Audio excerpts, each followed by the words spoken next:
Section 19 of 3 Science Fiction Novellas by Leigh Brackett.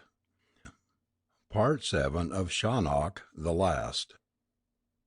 Saul stared at him sickly. "There's no way over the mountains. There isn't even air up there." "There's a way. I found it in the ship." Trevor stood up, speaking with sudden harshness.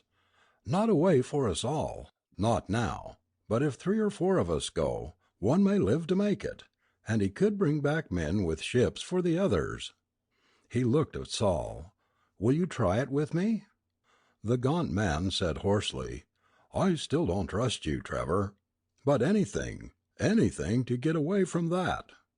"I'll go too," Jen said suddenly. "I'm as strong as Saul." That was true, and Trevor knew it.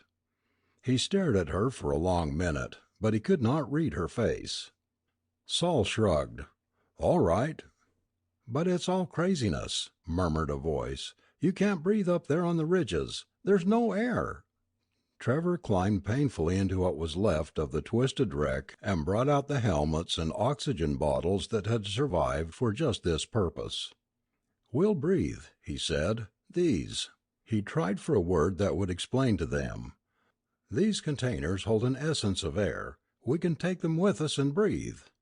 "But the cold." "You have tanned skins, haven't you? And gums. I can show you how to make us protective garments. Unless you'd rather stay here with Shannach." Saul shivered a little. "No, we'll try it."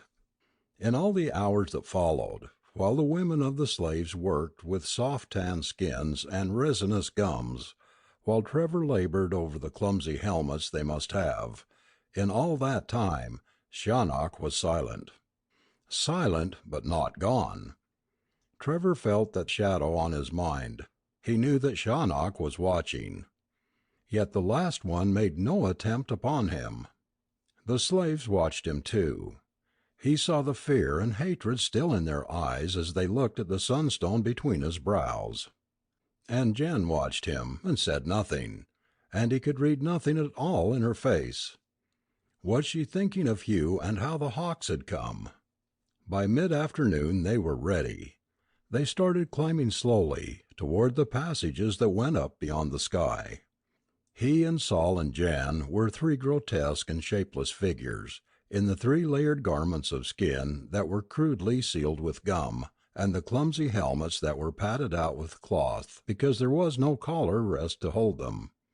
Their faces were wrapped close, and they held the ends of the oxygen tubes in their mouths, because no amount of ingenuity could make the helmets space tight. The evening shadow flowed upward from the valley floor as they climbed, and the men who had come to help them dropped back. These 3 went on, with Saul leading the way and Trevor last. And still Shannach had not spoken. The atmosphere slipped behind them. They were climbing into space now, tiny creatures clambering up an infinity of virgin rock, in the utter black between the blazing peaks above and the flaring lightnings of the evening storm below. Up and up toward the pass, toiling forward painfully with each other's help where no man could have made it alone, through a numbing and awful cold and silence. 3 clumsy, dragging figures, up here above the sky itself, walking in the awfulness of infinity, where the rocks their feet dislodged rushed away as noiseless as a dream, where there was no sound, no light, no time. Trevor knew they must have reached the pass, for on both sides now there rose up the slopes that had never been touched by wind or rain or living root. He staggered on, and presently the ground began to drop and the way was easier. They had passed the crest, and the oxygen was almost gone. Downward now, stumbling, slipping, sliding, yearning toward the air below. And they were on the other side of the mountain, above the plain of rock that led to... And then, at last, Shannach laughed. "Clever," he said. "Oh, very clever to escape without a ship. But you will come back with a ship, and you will take me to the outside world, and I will reward you greatly." "No," said Trevor in his mind. "No, Shannach, if we make it. The sunstone comes out, and we'll come back for the slaves, not for you." "No, Trevor." The gentle finality of that denial was coldly frightening. "You are mine now. You surprised and tricked me once, but I know the trick now. Your whole mind is open to me. You cannot withstand me ever again." It was cold, cold in the darkness below the pass, and the chill went deep into Trevor's soul and froze it. Sol and Jan were below him now, stumbling down along the rock-strewn lip of a chasm, into the thin high reaches of the air, into sound and life again. He saw them tear away their helmets. He followed them, pulling off his own, gasping the frigid breath into his starved lungs. Shannach said softly, "We do not need them any longer. They would be a danger when you reach other men.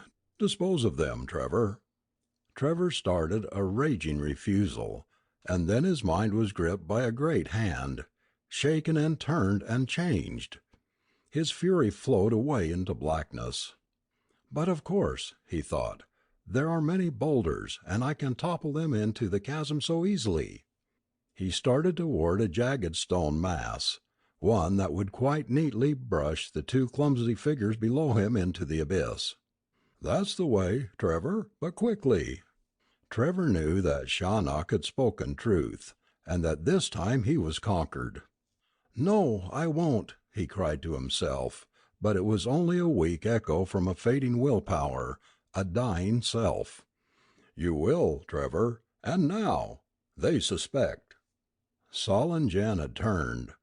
Trevor's face, open now to the numbing cold which he could scarcely feel, must have told them everything. They started scrambling back up toward him. Only a short distance, but they would be too late. Trevor shrieked thinly, "Look out! Shannach!" He had his hands on it now, on the boulder he must roll to crush them. But there was another way. He was Shannach's while he lived, but there was a way to avoid again betraying Jan's people, and that way was to live no longer. He used the last of his dying will to pitch himself toward the brink of the chasm. Hundreds of feet below a man could lie quiet on the rocks through all eternity. "Trevor, no, no!" Shannach's powerful command halted him as he swayed on the very edge, and then Jan's arm caught him from behind. He heard Sol's voice crying, thin and harsh in the upper air, "Push him over. He's a Coran. You saw his face." Jan answered, "No, he tried to kill himself for us." "But Shannach has him," Sol cried out. Shannach had him, indeed, stamping down that final flicker of Trevor's revolt, fiercely commanding him. "Slay the woman and the man." Trevor tried to. He was all Shannach's now. He tried earnestly with all his strength to kill them, but both the woman and the man had hold of him now. They were too strong for him, and he could not obey the last one as he wanted to. "Tie his arms," Jan was shouting. "We can take him, and he can't do us any harm." The anger of Shannach flooded through Trevor, and he raged and struggled, and it was useless. Strips of hide secured his arms, and they were dragging him on down out of the mountains, and he could not obey. He could not. And then he felt the anger of Shannach ebb away into a terrible hopelessness. Trevor felt his own consciousness going, and he went into the darkness bearing in his mind the echo of that last bitter cry, "I am old, too old." End of section 19.